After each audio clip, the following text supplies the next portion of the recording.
Dear students, welcome back to a new session.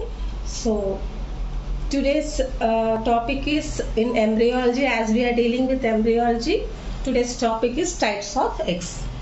So what are the different types of eggs? We are going to see now, and also we are going to see like what is egg. Okay, first we are going to see what is egg. So eggs are the female gametes produced during breeding season by a matured organism. Okay, by a matured female organism.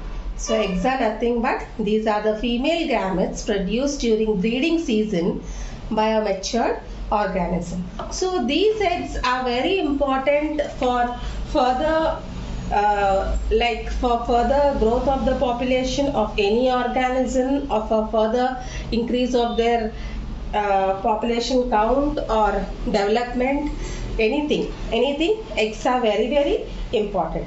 So coming to the types of eggs, so egg, we all know the structure of egg, like we have keep on knowing the structure of egg.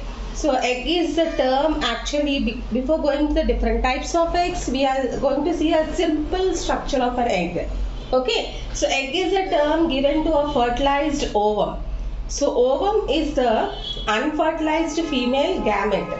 So this egg, if you see the shape, if you imagine the shape of the egg, it is having two poles. It is, one is animal pole, the other one is vegetal pole, and also there is a line passing through it. It is called a hypothetical line.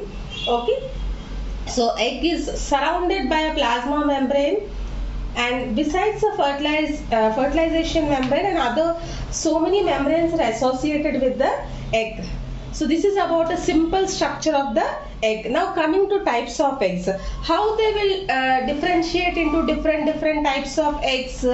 They will differentiate and give the name into different types of eggs depending upon the yolk distribution.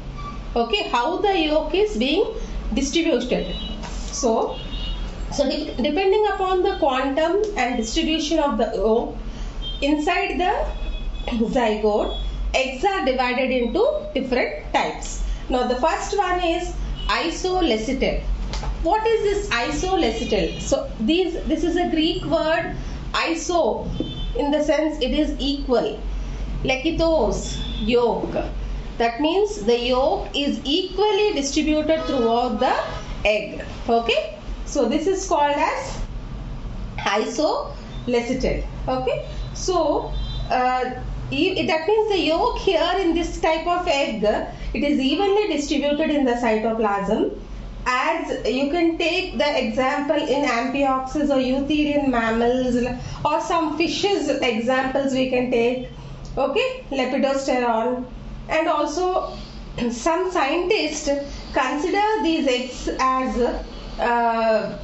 alecital, that is the amount of yolk is so minimum that it cannot be taken into consideration. So that is the reason Isolecitive is a primary one type which has been discovered, and also it is not that much taken into consideration. Now coming to the next one is Telolecitile. Okay, what is telo? Telolecitile is some of the Isolecitive cells have two equal hemispheres. So Telolecitile eggs, what does it mean is the egg settles down to the vegetal pole, that means the bottom part of the egg. Telo means the bottom part, that means the egg is not equally distributed in Telolecitile. The yolk is not equally distributed in the Telolecitile. It is just settling to the vegetal pole. As I told you all, in the structure of the egg, animal pole and the vegetal pole. So the yolk is settled down completely to the bottom part, that is the vegetal part. Okay, so this Telolecitile is divided into microtelolecitile, oligolecitile, macrolecitile. Now we are going to see what is microtelolecitile. Microtelolecitile, in which the yolk amount is very less and is towards the lower half of the vegetal hemisphere. So we can take here the example of egg of Amphioxus. Oligolecital is in which the yolk is very less, that means not very less, comparing to microlecit is a little bit higher in quantity, oligolecital, and occupies at least 2/3 part of the vegetal hemisphere, that means the bottom part. Here holoblastic cleavage is incomplete. Here we can take the example of frog, egg of frog, oligolecital. Next, macrolecital, by the term macro, it is also called as megalecital, here in which the quantity of the yolk is very large in this case, and occupies not only the vegetal hemisphere but also the animal half to certain extent, that means to certain extent it fully occupies. Here the example we can take the eggs of birds, reptiles, etc. Now coming to the next one, that is centrolecital. Centro means center, that means the yolk is present in the center. Okay, this is also a Greek word, centron, center of a circle, and lekitos is yolk. Okay, here the placement of the yolk is in the center of the cytoplasm of ova. Here we can take the example of many arthropod eggs, okay, which are centrolecital here. That means the yolk is concentrated in the center. So today we have discussed about what is egg, and also a small simple structure of egg I have explained.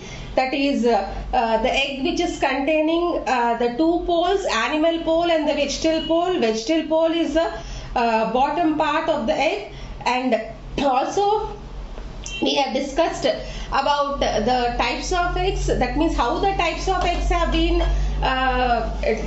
differentiated into different types depending upon the yolk quantity present and distribution of the yolk.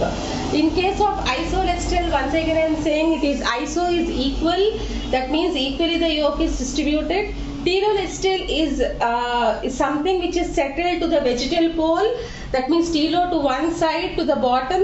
This telolecital is further divided into microtelolecital, that is only a small quantity of egg is present in the vegetal pole. The example we can take the egg of Amphioxus. Oligolecital is having the yolk little bit, that means 2/3 it is trying to occupy in the vegetal pole, little bit higher than the microlecital. So here we can take the example of egg of frog. Macrolecital, here we can take macro is also called as megalecital. Here we can take the eggs of birds and reptiles, that means the yolk quantity is large in here in this case and distributed almost everywhere. So centrolecital is the yolk is only concentrating in the center. Here we can take the example of arthropods. So in the next video we will discuss about cleavages in eggs, different types of eggs and its cleavages. Thank you.